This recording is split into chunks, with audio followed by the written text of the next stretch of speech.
va, hermanos, porque está a punto de irse de la vida, solamente diciéndole a Dios: gracias, Señor, porque eres bueno. Por favor, déjame vivir. Y me dice el hombre: pastor, tiene suerte. Me llamó el jefe y me dijo que los dejemos vivos. ¿No te alegra eso? Y yo solo le repliqué con una forma sencilla y humilde. Le dije: si el que está arriba no te da permiso para tocarme, tú no me tocas. Mis hermanos, soy un milagro de Dios. Tenemos que testificar del Señor. Le hablé a esa gente de Cristo. Ellos creyeron en mí. ¿Saben? Cuando uno de ellos me apuntó con la pistola y me dijo: demostrame que tú eres pastor. Y por eso sale un artículo en los periódicos, salió un artículo que decía: 20 Biblias lo salvan de los zetas. Y ahí yo le dije: hay un maletín cargado de Biblias, ábrelo. Y cuando lo abrió, miró el poco de Biblias, lo cerró y me dijo: te salvaste. Si no he encontrado una Biblia, te mato. Porque aquí mucha gente viene diciendo que son pastores y que son monjitas y padrecitos, y resulta que son lobos rapaces. Y a veces nos encontramos con cosas similares, ¿no? Pero Dios nos libró de la muerte. Hay que testificar de Cristo, hay que hablar del Señor. Cuarto aspecto, necesitamos también, arrepentimiento. Necesitamos arrepentimiento. Quiero que vayamos cerrando el mensaje de hoy. Número 1, ¿qué cosa? Fuego en el infierno. Número 2, oración, clamor. Número 3, deseo de testificar. Número 4, arrepentimiento. Debe haber arrepentimiento. ¿Sabían ustedes que el hombre rico estaba arrepentido? Arrepentido estaba de haber hecho tantas cosas malas. Y en la iglesia debe de haber arrepentimiento también. Y debe haber arrepentimiento genuino. Y hay algo que, hermanos, vamos a hablar en el punto. Después de ese arrepentimiento en la iglesia, uno puede decir: ¿arrepentirme de qué? El Señor le habla a Salomón cuando construyó la iglesia o el templo. Salomón le dice el Señor a Salomón en 2 de Crónicas 7:14: si se humillare mi pueblo, sobre el cual mi nombre es invocado, está hablando a su pueblo, y oraren y buscaren mi rostro y se convirtieren de sus malos caminos. Hay caminos, hermanos, en la iglesia que no son correctos, o que muchos de nosotros estamos transitando que no son los correctos. Por ejemplo, uno de ellos es que tenemos que venir a la iglesia a alabar al Señor y no venimos. Cuando nos pasa una tragedia, entonces corremos donde el pastor: pastor, ayúdame, fíjese que... Pero si ya ni venías a la iglesia, ¿quién eres tú? Corremos a veces al auxilio de Dios, pero no nos acordamos de venir a la casa de Dios.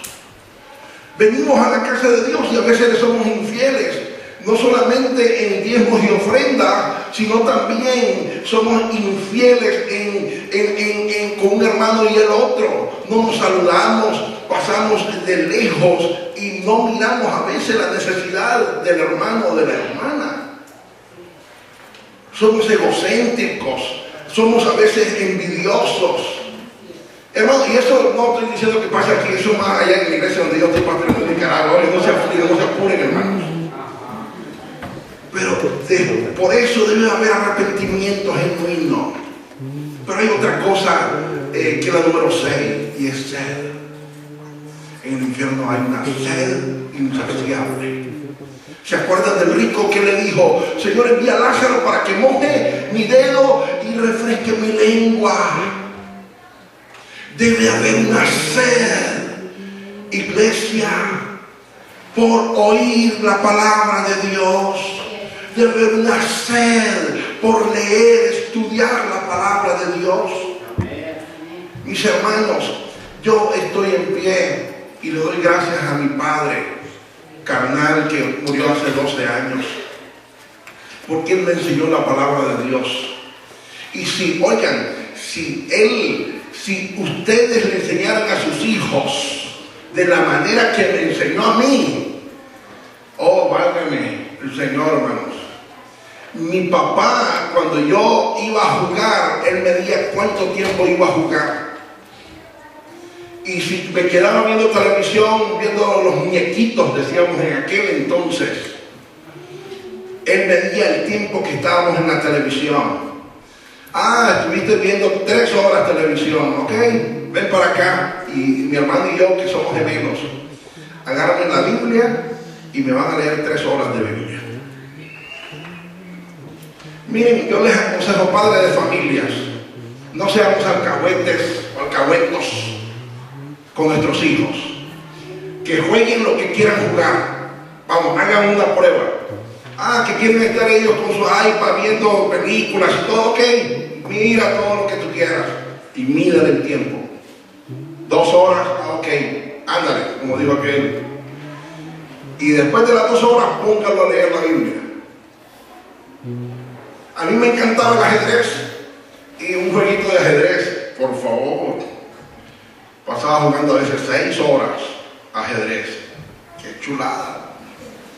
Pero qué triste y amargo era cuando mi papá me decía, 6 horas jugaste. Y digo, no, papá, fueron 2. 6 horas. Ya es noche, vas a estudiar 2 horas la Biblia, me debes 4. Mañana continuamos. Y en la mañana llego a la escuela y todo, y regresaba a la escuela, bueno, vete a comer, me debes 4 horas. Va a leer la Biblia, 4 horas. Y yo estaba ahí leyendo la Biblia y me estaba durmiendo. No te escucho con voz alta, quiero oírlo. Me aprendí más de 150 capítulos de la Biblia antes de mis 15 años, de los 9 a los 15 años. Eso ha hecho que yo esté aquí en pie ante ustedes, mis hermanos, y les sirva al Señor. Tengo 40 años de estar en el camino del Señor. No me he apartado ni a izquierda ni a derecha. He tenido muchos problemas. Hemos sido tentados en todo también. Y en algunos hemos caído porque no somos el Señor Jesús, ¿verdad? Y cometemos errores, fallas. Soy igual que cualquiera de ustedes. Pero tengo a Jesucristo que perdona pecados. Cuando confesamos sus pecados, Él perdona nuestros pecados. Aleluya. Abogado tenemos para con el Padre, a Jesucristo el justo. Vale la pena tener esa sed en la iglesia. A ver, ahorita mismo yo le regalo una Biblia completa a un niño que me diga un salmo, que no sea el Salmo 1, ¿sí? Les digo, se pierden la oportunidad de la Biblia. En los premios, en la escuela dominical y las iglesias bautistas son muy buenas. Antes el pastor se ponía cuántos capítulos se leían de memoria, cuántos se leían, cuántos capítulos se leyeron. A ver, los adultos cuántos leyeron, los niños cuántos leyeron. Ahora ya se ha perdido esa modalidad.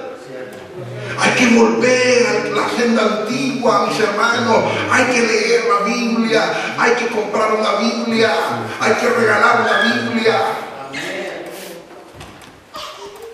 Porque ella es la que nos va a ayudar. Hay que tener sed. Y por último, terminamos. Ricos hay en el infierno. Muchos ricos hay. El Señor dijo que era más fácil pasar un camello por el ojo de una aguja a que un rico entre al reino de los cielos.